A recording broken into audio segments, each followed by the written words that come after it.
আসসালামু আলাইকুম। শুভ সকাল আমার ফেসবুক ফ্রেন্ডরা এবং ফেসবুকে যারা আছেন তাদেরকে আন্তরিক মোবারকবাদ। আজকে রাতে খুব ভালো একটা ঘুম হয়নি আমার।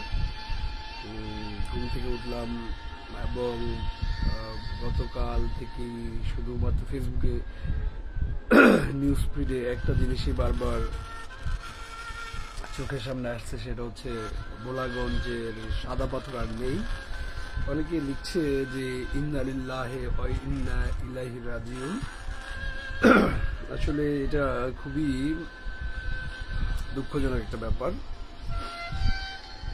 ভোলাগঞ্জ সিলেটের একটি উল্লেখযোগ্য দর্শনীয় স্থান। সিলেটে অনেক সৌন্দর্য মণ্ডিত একটি জায়গা এবং পর্যটকদের জন্য পছন্দের শীর্ষে। তো এই সিলেটের ভোলাগঞ্জে যে পাথরগুলো চুরি হয়ে গেল, বা চুরি বলবো না লুট বলবো না ডাকাতি বলবো, এটা কিভাবে সম্ভব? এতগুলো পাথর এইভাবে চুরি হয়ে গেল। আমিও একটা স্ট্যাটাস দিয়েছিলাম এই পাথরগুলো নিয়ে। তো আমি পর্যটন এর মানুষ, আমি একজন ট্রাভেলার। আমি মানুষকে নিয়ে ঘুরতে বেশি পছন্দ করি এবং বাংলাদেশের সৌন্দর্য মানুষকে দেখাতে পছন্দ করি। বাংলাদেশের এই বিভিন্ন টুরিস্ট প্লেসে আমি ট্রাভেলারদেরকে নিয়ে যাই। তো সেক্ষেত্রে এই সাদা পাথর আমি অনেকবার গিয়েছি।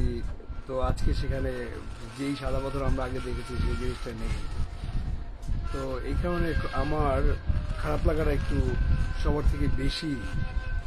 বলতে পারেন এটা একটা দেশপ্রেমের অংশ। আমি একজন দেশপ্রেমিক, আমার দেশ থেকে এভাবে জিনিসপত্র লুট হয়ে যাবে, এটা এই সৌন্দর্য নষ্ট হয়ে যাবে, এটা আসলে মানতে পারতেছে না। গতকালকে রাতে এগুলো দেখতে দেখতে আমার ঘুম হয় নাই। আজকে আমি চিন্তিত, কবে যেন দেখবো কক্সবাজারের বিচের বালুগুলো এরকম হারিয়ে গেছে অথবা বালুগুলো লুট হয়ে গিয়েছে। তো আমি জানি না প্রশাসন কি করছে, বা প্রশাসনের চোখের সামনেই নাকি নাগের ডগায় এই পাথরগুলো এভাবে লুট হয়ে গেল। তো সরকারকে বলবো, পরিবেশ উপদেষ্টাকে বলবো, পর্যটন নিয়ে যারা কাজ করেন, পর্যটন মন্ত্রণালয়ে যারা আছেন তাদেরকে বলবো কক্সবাজারের বিচের বালু যেন আবার লুট না হয়ে যায় এবং সেন্ট মার্টিনের কোরাল যেন আবার এভাবে লুট না হয়ে যায়, বা দ্বীপটাই যেন না হারিয়ে যায়। তো এই রিকোয়েস্টটা করব। আমার মতো এরকম যারা এগুলো নিয়ে কাজ করেন প্রত্যেকেরই এগুলো একটা কষ্টের কারণ, যে হয়তো বা গোলাগঞ্জের মতো কক্সবাজারের বালি চুরি হয়ে যেতে পারে, বালি লুট হয়ে যেতে পারে, বিচ লুট হয়ে যেতে পারে। এবং আমার মতো যারা ট্যুরিজম নিয়ে কাজ করেন, দেশকে ভালোবাসেন, দেশের মানুষকে ভালোবাসেন, এরাও হয়তো বা চিন্তা করতে পারেন বা চিন্তা করেন যে সেন্ট মার্টিন দ্বীপটা না যেন আবার কবে লুট হয়ে যায়। তো প্লিজ সবাই সতর্ক থাকবেন।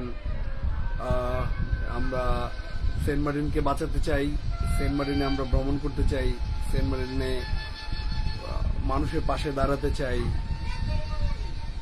ট্যুরিস্ট যতদিন থাকবে দেশ ততদিন নিরাপদ থাকবে। ধন্যবাদ সবাইকে।